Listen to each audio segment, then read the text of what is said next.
ആകാശവാണി.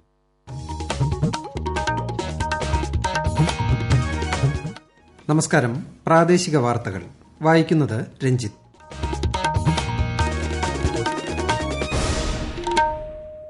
പ്രധാന വാർത്തകൾ. കേരളം ഉൾപ്പെടെ 5 ഇടങ്ങളിലെ നിയമസഭാ തെരഞ്ഞെടുപ്പ് തീയതികൾ കേന്ദ്ര തെരഞ്ഞെടുപ്പ് കമ്മീഷൻ പ്രഖ്യാപിച്ചു. സംസ്ഥാനത്ത് ഏപ്രിൽ 6-ന് വോട്ടെടുപ്പ്, മെയ് 2-ന് വോട്ടെണ്ണൽ. സംസ്ഥാനത്ത് തെരഞ്ഞെടുപ്പ് പെരുമാറ്റച്ചട്ടം നിലവിൽ വന്നു. തെരഞ്ഞെടുപ്പിനെ നേരിടാൻ സുസജ്ജമെന്ന് മുന്നണികൾ. സംസ്ഥാനത്ത് നിന്ന് 3671 പേർക്ക് കോവിഡ് സ്ഥിരീകരിച്ചു. 4142 പേർക്ക് രോഗമുക്തി. വിദേശത്ത് നിന്നെത്തുന്നവർക്ക് കേരളത്തിൽ കോവിഡ് പരിശോധന സൌജന്യമായി നടത്തുമെന്ന് ആരോഗ്യമന്ത്രി. നാളെ ആറ്റുകാൽ പൊങ്കാല. കോവിഡ് സാഹചര്യത്തിൽ വീടുകളിലായിരിക്കും ഇക്കുറി പൊങ്കാല സമർപ്പണം. ISLൽ ഇന്ന് കേരള ബ്ലാസ്റ്റേഴ്സ് നോർത്ത് ഈസ്റ്റ് യുണൈറ്റഡിനെ നേരിടും. വാർത്തകൾ വിശദമായി. കേരളം ഉൾപ്പെടെ 5 ഇടങ്ങളിലെ നിയമസഭാ തെരഞ്ഞെടുപ്പ് തീയതികൾ കേന്ദ്ര തെരഞ്ഞെടുപ്പ് കമ്മീഷൻ പ്രഖ്യാപിച്ചു. സംസ്ഥാനത്ത് ഏപ്രിൽ 6-നാണ് വോട്ടെടുപ്പ്. ഒറ്റഘട്ടമായാവും സംസ്ഥാനത്ത് വോട്ടെടുപ്പ് നടക്കുക. മെയ് 2-നാണ് വോട്ടെണ്ണൽ. മാർച്ച് 12-ന് തെരഞ്ഞെടുപ്പ് വിജ്ഞാപനം പുറപ്പെടുവിക്കും. പത്രിക സമർപ്പിക്കാനുള്ള അവസാന തീയതി മാർച്ച് 19-ആണ്. സൂക്ഷ്മ പരിശോധന മാർച്ച് 20-ന് നടക്കും. മാർച്ച് 22 വരെ പത്രിക പിൻവലിക്കാം. മലപ്പുറം ലോക്സഭാ മണ്ഡലത്തിലെ ഉപതെരഞ്ഞെടുപ്പും ഇതോടൊപ്പം നടക്കും. കേരളത്തിൽ 40,771 ബൂത്തുകളാണ് തെരഞ്ഞെടുപ്പിനായി സജ്ജീകരിക്കുന്നത്.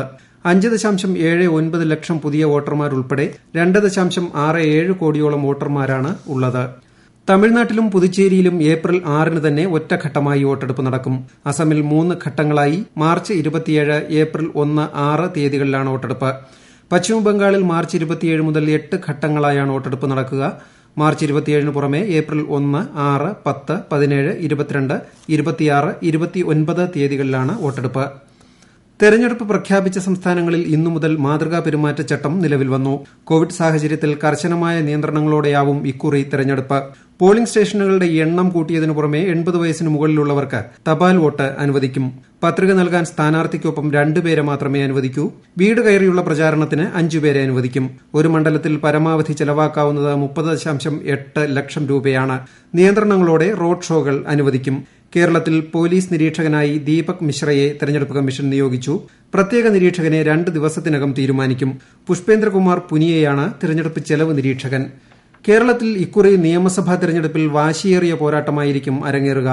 ഭരണം നിലനിർത്താനുള്ള നീക്കങ്ങളുമായി ഇടതുമുന്നണിയും അട്ടിമറി വിജയം നേടാനായി കോൺഗ്രസും ശ്രമിക്കുമ്പോൾ സീറ്റുകളുടെ എണ്ണം ഉയർത്തുകയാണ് BJPയുടെ ലക്ഷ്യം. കൂടുതൽ വിവരങ്ങളിലേക്ക്. 2016 മെയ്യിൽ നടന്ന കഴിഞ്ഞ തെരഞ്ഞെടുപ്പിൽ LDF 91-ഉം UDF 47-ഉം BJP 1 വീതം സീറ്റുകളാണ് നേടിയത്.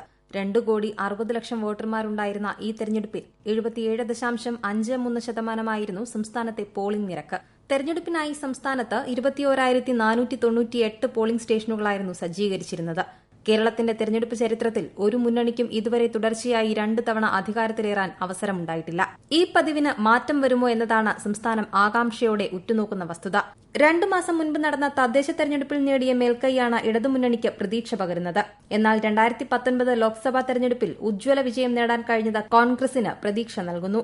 2016 തെരഞ്ഞെടുപ്പിൽ O രാജഗോപാലിലൂടെ കേരളത്തിൽ ആദ്യമായി അക്കൌണ്ട് തുറന്ന BJPക്ക് കേന്ദ്ര സർക്കാരിന്റെ ഭരണനേട്ടങ്ങൾ കൂടുതൽ സീറ്റുകൾ നേടിക്കൊടുക്കുമെന്ന പ്രതീക്ഷയാണുള്ളത്. PSC സമരം, മത്സ്യബന്ധന കരാർ, സ്വർണ്ണക്കടത്ത്, ശബരിമല തുടങ്ങിയ വിഷയങ്ങളാവും UDFും BJPയും ഭരണപക്ഷത്തിനെതിരെ ആയുധമാക്കുക. എന്നാൽ സർക്കാരിന്റെ ഭരണനേട്ടങ്ങൾ ഉയർത്തിക്കാട്ടി തെരഞ്ഞെടുപ്പിനെ നേരിടാനാകും LDFന്റെ നീക്കം. News desk, Akashvani. നിയമസഭാ തെരഞ്ഞെടുപ്പിനെ നേരിടാൻ LDF സുസജ്ജമാണെന്ന് മുന്നണി കൺവീനർ A. വിജയരാഘവൻ പറഞ്ഞു. ആത്മവിശ്വാസത്തോടെ തന്നെ തെരഞ്ഞെടുപ്പിനെ നേരിടുമെന്നും സർക്കാരിന്റെ വികസന നേട്ടങ്ങൾ LDFന് കരുത്താകുമെന്നും അദ്ദേഹം പറഞ്ഞു. സീറ്റ് ചർച്ചകൾ നല്ല നിലയിൽ പൂർത്തീകരിച്ച് എത്രയും വേഗം സ്ഥാനാർത്ഥികളെ പ്രഖ്യാപിക്കുമെന്നും ശ്രീ A. വിജയരാഘവൻ തൃശൂരിൽ പറഞ്ഞു. തെരഞ്ഞെടുപ്പിനെ നേരിടാൻ UDF സർവ്വസജ്ജമാണെന്ന് രമേശ് ചെന്നിത്തല പറഞ്ഞു. സീറ്റ് വിഭജന ചർച്ച തിങ്കളാഴ്ച പൂർത്തിയാകും. 5 വർഷത്തെ അഴിമതിക്കും ജനദ്രോഹ ഭരണത്തിനുമെതിരെ ജനങ്ങൾ ഒറ്റക്കെട്ടായി അണിനിരക്കുമെന്നും പ്രതിപക്ഷ നേതാവ് പറഞ്ഞു. ഈ വാർത്തകൾ ആകാശവാണിയിൽ നിന്ന്. സംസ്ഥാനത്ത് നിന്ന് 3671 പേർക്ക് കോവിഡ് സ്ഥിരീകരിച്ചു. 4142 പേർ രോഗമുക്തി നേടി. കഴിഞ്ഞ 24 മണിക്കൂറിനിടെ 67,812 പരിശോധനകളാണ് നടന്നത്. 5.41% രോഗസ്ഥിരീകരണ നിരക്ക്. 14 മരണങ്ങൾ കൂടി കോവിഡ് മൂലമാണെന്ന് സ്ഥിരീകരിച്ചതോടെ ആകെ മരണം 4164 ആയി. 51,390 പേരാണ് സംസ്ഥാനത്ത് ചികിത്സയിലുള്ളത്. വിദേശത്തു നിന്ന് വരുന്നവർക്ക് കേരളത്തിൽ സൌജന്യമായി കോവിഡ് RT-PCR പരിശോധന നടത്തുമെന്ന് ആരോഗ്യമന്ത്രി കെ ശൈലജ. പുതിയ വകഭേദത്തോടുകൂടിയ വൈറസിന്റെ വ്യാപന സാധ്യത പരിഗണിച്ച് വിമാനത്താവളങ്ങളിൽ നിരീക്ഷണം കർശനമാക്കാനാണ് കേന്ദ്ര സർക്കാർ നിർദ്ദേശം നൽകിയിട്ടുള്ളതെന്നും മന്ത്രി വ്യക്തമാക്കി. സംസ്ഥാനത്ത് RT-PCR പരിശോധനകളുടെ എണ്ണം വർദ്ധിപ്പിക്കുന്നതിനായി സ്വകാര്യ പങ്കാളിത്തത്തോടെയുള്ള മൊബൈൽ ലാബുകൾ ഉൾപ്പെടെ നാളെ പ്രവർത്തനം ആരംഭിക്കും. ഒരു പരിശോധനയ്ക്ക് 448 രൂപ നിരക്കിലാവും ഇവയിലൂടെ ടെസ്റ്റുകൾ നടത്തുക. നാളെ ആറ്റുകാൽ പൊങ്കാല. കോവിഡ് മഹാമാരിയുടെ പശ്ചാത്തലത്തിൽ ഇക്കുറി വീടുകളിലായിരിക്കും ലക്ഷക്കണക്കിന് ഭക്തർ പൊങ്കാല അർപ്പിക്കുക. കൂടുതൽ വിവരങ്ങളുമായി അഞ്ജന. നാളെ രാവിലെ 10:50 ക്ഷേത്രതന്ത്രി ശ്രീകോവിലിൽ നിന്നുള്ള ദീപം പൊങ്കാലയടുപ്പിലേക്ക് പകരുന്നതോടെ ചടങ്ങുകൾക്ക് തുടക്കമാകും. ഉച്ചതിരിഞ്ഞ് 3:40 നിവേദ്യവും വഴിപാടുകളും നടക്കുക.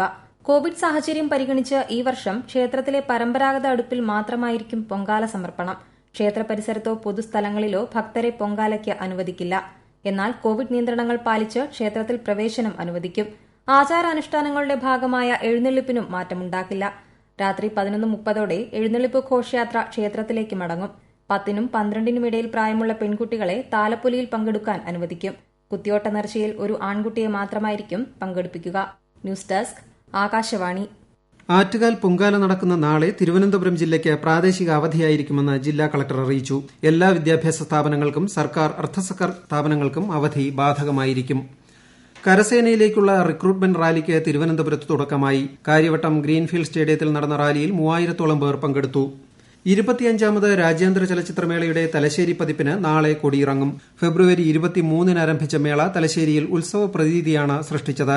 നാളെ നടക്കുന്ന 22 പ്രദർശനങ്ങൾ ഉൾപ്പെടെ ആകെ 112 പ്രദർശനങ്ങളാണ് മേളയുടെ തലശ്ശേരി പതിപ്പിൽ നടക്കുന്നത്. പ്രസിദ്ധമായ ചോറ്റാനിക്കര ക്ഷേത്രത്തിലെ മകം തൊഴലിന് തുടക്കമായി. കോവിഡ് പശ്ചാത്തലത്തിൽ നിയന്ത്രണങ്ങളോടെയാണ് മകം തൊഴലിന് എറണാകുളം ജില്ലാ ഭരണകൂടം അനുമതി നൽകിയിരിക്കുന്നത്. രാത്രി 10 മണിവരെയാണ് ചടങ്ങ് നടക്കുക. KSRTC ജീവനക്കാരുടെയും പെൻഷൻകാരുടെയും 2016 മുതലുള്ള DA കുടിശ്ശിക അനുവദിച്ചതായി ഗതാഗത മന്ത്രി AK ശശീന്ദ്രൻ. ജീവനക്കാർക്ക് 3 ഗഡുക്കളും പെൻഷൻകാർക്ക് 2 ഗഡുക്കളുമാണ് അനുവദിച്ചത്. ബാഗേജുകളും ഇല്ലാത്തവരും ക്യാബിൻ ബാഗേജ് മാത്രം കൈവശം കരുതുന്നവരുമായ വിമാനയാത്രക്കാർക്ക് ടിക്കറ്റ് നിരക്കിൽ ഇളവുകൾ അനുവദിക്കണമെന്ന് സിവിൽ വ്യോമയാന ഡയറക്ടറേറ്റ് ആഭ്യന്തര വിമാന കമ്പനികൾക്ക് നിർദ്ദേശം നൽകി. കൊല്ലം ബൈപ്പാസിലെ ടോൾ പിരിവ് താൽക്കാലികമായി നിർത്തിവച്ചു. സംസ്ഥാന സർക്കാരിന്റെ നിലപാടും പ്രാദേശിക പ്രതിഷേധവും കണക്കിലെടുത്താണ് ടോൾ പിരിവ് നിർത്തിവച്ചത്. ISL ഫുട്ബോളിൽ നിന്ന് കേരള ബ്ലാസ്റ്റേഴ്സും നോർത്ത് ഈസ്റ്റ് യുണൈറ്റഡും ഏറ്റുമുട്ടും. രാത്രി 7:30 ഗോവയിലെ തിലക് മൈതാനിലാണ് കളി. പ്രധാന വാർത്തകൾ വീണ്ടും. കേരളം ഉൾപ്പെടെ 5ഇടങ്ങളിലെ നിയമസഭാ തെരഞ്ഞെടുപ്പ് തീയതികൾ കേന്ദ്ര തെരഞ്ഞെടുപ്പ് കമ്മീഷൻ പ്രഖ്യാപിച്ചു. സംസ്ഥാനത്ത് ഏപ്രിൽ 6-ന് വോട്ടെടുപ്പ്, മെയ് 2-ന് വോട്ടെണ്ണൽ. സംസ്ഥാനത്ത് തെരഞ്ഞെടുപ്പ് പെരുമാറ്റച്ചട്ടം നിലവിൽ വന്നു. തെരഞ്ഞെടുപ്പിനെ നേരിടാൻ സുസജ്ജമെന്ന് മുന്നണികൾ. സംസ്ഥാനത്ത് നിന്ന് 3671 പേർക്ക് കോവിഡ് സ്ഥിരീകരിച്ചു. 4142 പേർക്ക് രോഗമുക്തി. വിദേശത്തു നിന്നെത്തുന്നവർക്ക് കേരളത്തിൽ കോവിഡ് പരിശോധന സൌജന്യമായി നടത്തുമെന്ന് ആരോഗ്യമന്ത്രി. നാളെ ആറ്റുകാൽ പൊങ്കാല. കോവിഡ് സാഹചര്യത്തിൽ വീടുകളിലായിരിക്കും ഇക്കുറി പൊങ്കാല സമർപ്പണം. ISLൽ ഇന്ന് കേരള ബ്ലാസ്റ്റേഴ്സ് നോർത്ത് ഈസ്റ്റ് യുണൈറ്റഡിനെ നേരിടും. പ്രാദേശിക വാർത്തകൾ കഴിഞ്ഞു. അടുത്ത വാർത്താ പ്രക്ഷേപണം 7:25-ന്.